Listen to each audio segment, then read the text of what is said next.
आज भी कर रहे हैं इंतजार कि राजा भैया आएंगे मिलने उनसे या उन्हें बुलाएंगे, क्योंकि नंबर नोट करा दिया था। क्या राजा बुलाते हैं बाबा को? सीधे बात करते हैं। बाबा बहुत प्रणाम आपको। जय जय। बाबा जी 2 दिन हो गए, नंबर लिखा के आ गए थे राजा भैया के यहाँ जी मौर्य जी को। जी। उम्मीद है बुलाएंगे? उम्मीद 100% है कि आज के कलयुग की ये राम है। कलयुग के राम है, मैं दावे से कह सकता हूँ। बहुत बड़ी उपाधि दे रहे हैं आप। और ये कलयुग के राम है तो राम सेबरी को मिल गए, केवट के मिल गए, ये ब्राह्मण को नहीं मिलेंगे। लेकिन उन तक अगर बात पहुँचेगी तो वो मैसेज आएगा वहाँ से। दोस्तों नमस्कार, इस समय मौजूद हैं मंदाकिनी अपार्टमेंट लखनऊ में। कुछ दिन पहले हमारे साथ आपने देखा होगा कि राजा भैया की आवास के बाहर बाबा जी खड़े होकर कुछ पढ़ रहे थे। राजा भैया को शुभकामनाएं देने आए थे जन्मदिन की। आज भी कर रहे हैं इंतजार कि राजा भैया आएंगे मिलने उनसे या उन्हें बुलाएंगे, क्योंकि नंबर नोट करा दिया था। और नंबर नोट कराने के बाद आज भी इस उम्मीद में बैठे हैं कि रायबरेली चले जाएं, कहीं राजा का बुलावा ना आ जाए। तो क्या राजा बुलाते हैं बाबा को? सीधे बात करते हैं। बाबा बहुत प्रणाम आपको। जय जय। बाबा जी 2 दिन हो गए, नंबर लिखा के आ गए थे राजा भैया के यहाँ जी मौर्य जी को। जी। उम्मीद है बुलाएंगे? उम्मीद 100% है, इसलिए कि आज भी मैंने कहीं किसी कमेंट में लिखा कि आज के कलयुग की ये राम है।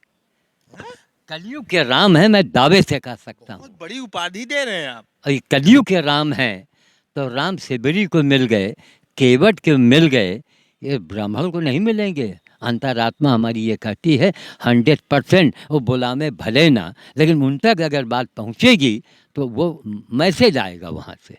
मैसेज आएगा। अब राजा आदमी अब एक आदमी को बुलाएंगे तो उनका तो काम हो गया। मैसेज जरूर आएगा, इसकी हमें पूरी उम्मीद है, पूरी आशा है। 1962 से लगातार जीवो पर्यावरण के लिए, नदियों के लिए सेवा करते आए रायबरेली के श्याम साधु बाबा आज भी इस इंतजार में हैं कि कहीं न कहीं उनकी बात आगे तक पहुंचेगी और राजा भैया को भगवान राम की संज्ञा दे रहे हैं और कह रहे हैं कि कलयुग के राम हैं। कलयुग के राम है। ऐसा क्या देख लिया आपने उनके अंदर? इसलिए देख लिया कि मैं रायबरेली में रहता हूँ।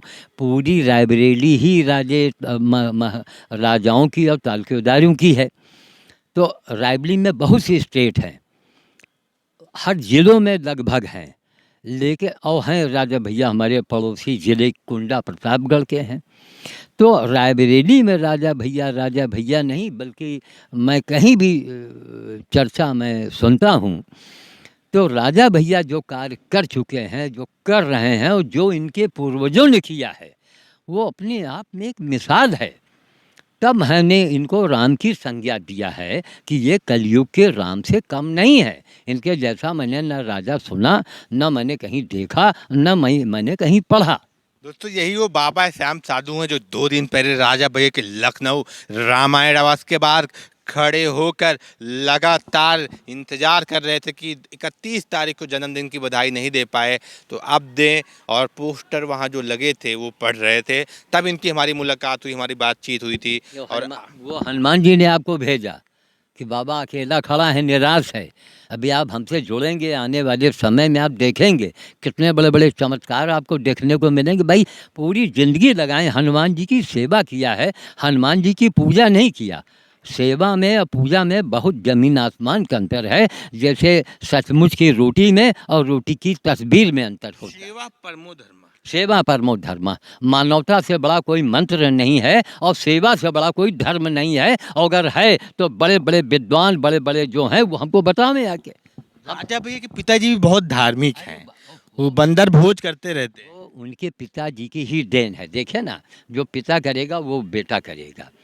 राजा भैया को जो है, बहुत सही बात मैं बताऊं, सारा श्रेय कायदे से जाता है उनके पिताजी को। समझ गए? मोदी जी, योगी जी जो है ना, ये राम, हनुमान और शंकर की कृपा से कर रहे हैं। वरना कितने नेता आए, कितने चले गए, लेकिन देश को कोई बदल नहीं पाया, हिंदुस्तान को हिंदुस्तान नहीं बना पाया। इसलिए मोदी जी पर, योगी जी पर साक्षात हनुमान जी की कृपा है, और तभी मोदी जी के लिए मैं 2014 से अचानक मैं काम करने लगा। अच्छा, राजा भैया के बारे में हम चुनाव में गए थे तो बाबा जी वहाँ जनता बोलती थी तो हमारे भगवान हैं, वो हमारे दुख सुख में खड़े रहते हैं। ऐसा क्या वजह है जो जनता उनके पीछे पागल सी हो गई? इसलिए पागल है कि मैंने आपसे कहा, हमने उनको राम की संज्ञा क्यों दिया है? क्यों? राम के जैसे हैं प्रभु श्री राम ने, एक आदमी के कहने के वजह से पूरा, वो जानते थे कि अयोध्या में आग लग जाएगा, पूरा विध्वंस हो जाएगा, एक आदमी के कहने से उसे रामराज कहते हैं। जो उनके यहाँ की, उनके जो उनका व्यवहार है, जो उनके एक शैली है, वो सबसे अलग है। सबसे, आपने उस दिन देखा भी होगा, बाबा पहले पहले जलपान करो फिर बताओ, उसने कहा ना। तो यही तो बात है। हमको एक राजा का नाम बताइए, पूरे यूपी की मैं बात कर रहा हूँ, एक राजा, एक स्टेट, एक से एक स्टेट वाले हैं, ऐसी बात नहीं है। लेकिन कोई में वो बातें है ही नहीं, और अपने आप को राजा समझते हैं तो राजा है। ये राजा होते हुए भगवान ने इनको राजा बनाया, और ये अपने आप को राजा नहीं मानते हैं। बाबा श्याम साधु लगातार जीवों की मदद करते आ रहे हैं। 400 गधों का इन्होंने ट्रीटमेंट किया और अपने घर में ही मजबूरन जब उठा नहीं पाया तो उनको वहाँ पे दफनाना पड़ा। बाकी समाज में एक मिसाल है बाबा श्याम साधु। आज भी घोड़ा हमारे घर में है 3 महीने से। एक घोड़े का बच्चा अच्छा, क्या हुआ? उसका प्रक्रिया क्या चल रही? गोद वोद लेने आया कोई? नहीं, कोई नहीं, कोई नहीं। अब भाई पड़ा है, और हम लोगों को देख के आवाज़ करता है, बेटी कहती है पापा जी जो खर्चा लगेगा हम खाने देंगे, इसको पड़ा रहने दो। हम कहा पड़ा रहे। बताइए। तो और इसके पहले एक बड़ा घोड़ा अस्पताल में, उसके बहुत ही वीडियो बने हैं, वो 6 महीने हमने झेला है, उसके बड़े बड़े जख्म थे। उसके बाद वो घोड़ा पता नहीं गायब हुआ, क्या हुआ भगवान जाने, लेकिन हज़ारों उसकी वीडियो मेरे पास रखी हुई हैं सब। बाबा श्याम साहब लगातार एक मिसाल है, अपनी बात पहुंचाते रहते हैं, लेकिन जो समाज में कुरीतियां हैं उसके खिलाफ भी लगातार बोलते रहते हैं। ऐसे लोगों की आवाज़ बनना पड़ेगा। बाबा श्याम साधु आज भी इस उम्र में लगातार सेवा भाव से कार्य कर रहे हैं। ऐसे ही मान भाव से आपको हम अपडेट कराते रहेंगे, मिलवाते रहेंगे। चैनल के साथ बने रहिए। बहुत बहुत धन्यवाद।